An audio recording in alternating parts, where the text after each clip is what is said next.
ಜಮ್ಮು ಜಿಲ್ಲೆಯ ಅಕ್ನೂರ್ ಸೆಕ್ಟರ್ನಲ್ಲಿ 3 ಉಗ್ರರನ್ನ ಭದ್ರತಾ ಪಡೆಗಳು ಸಂಹರಿಸಿವೆ.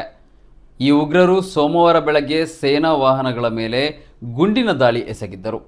ನಿನ್ನೆ ಸಂಜೆ ಇವತ್ತು ಬೆಳಗ್ಗೆ 2 ಉಗ್ರರ ವಧೆಯಾಗಿದೆ. ಈ ಕಾರ್ಯಾಚರಣೆಯಲ್ಲಿ ಸೇನೆಯ ವೀರ ಶ್ವಾನ ಎನಿಸಿದ ಪ್ಯಾಂಟಮ್ ಬಲಿಯಾಗಿದೆ. ಜಮ್ಮು ಮತ್ತು ಕಾಶ್ಮೀರದ ಅಕ್ನೂರ್ ಸೆಕ್ಟರ್ನಲ್ಲಿ ನಿನ್ನೆ ಭದ್ರತಾ ಪಡೆಗಳ ಮೇಲೆ ದಾಳಿ ಎಸಗಿದ್ದ ಎಲ್ಲ 3 ಉಗ್ರಗಾಮಿಗಳು ಹತರಾಗಿದ್ದಾರೆ. ನಿನ್ನೆ ಸಂಜೆಯೇ ಒಬ್ಬ ಉಗ್ರರನ್ನು ಕೊಲ್ಲಲಾಗಿತ್ತು. ಇಂದು ಮಂಗಳವಾರ 2 ಭಯೋತ್ಪಾದಕರನ್ನು ಸೈನಿಕರು ವಧಿಸಿದ್ದಾರೆ. ಈ ಕಾರ್ಯಾಚರಣೆಯ ವೇಳೆ ಸೇನೆಯ 4 ವರ್ಷದ ಶ್ವಾನ ಪ್ಯಾಂಟಮ್ ಹುತಾತ್ಮವಾಗಿದೆ. ಸೇನೆಯ ವಿಶೇಷ ಪಡೆಗಳು ಮತ್ತು ಎನ್ಎಸ್ಜಿ ಕಮಾಂಡೋಗಳು ಸೋಮವಾರ ಬೆಳಗ್ಗೆಯಿಂದಲೂ ಸುತ್ತಮುತ್ತಲ ಪ್ರದೇಶಗಳಲ್ಲಿ ಕಾರ್ಯಾಚರಣೆ ನಡೆಸಿವೆ.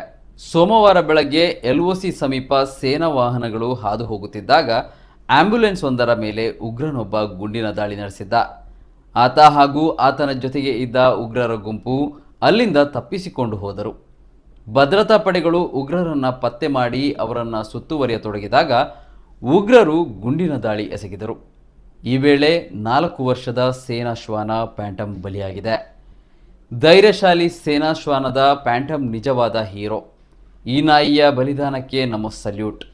ಪ್ಯಾಂಟಮ್ನ ಧೈರ್ಯ, ವಿಧೇಯತೆ ಮತ್ತು ಬದ್ಧತೆಯನ್ನು ಯಾವತ್ತೂ ಮರೆಯಲು ಆಗಲ್ಲ ಎಂದು ಜಮ್ಮುವಿನ ವೈಟ್ ನೈಟ್ ಕಾರ್ಪ್ಸ್ನ ವಿಭಾಗವು ತನ್ನ ಎಕ್ಸ್ಪೋಸ್ಟ್ನಲ್ಲಿ ಬರೆದಿದೆ.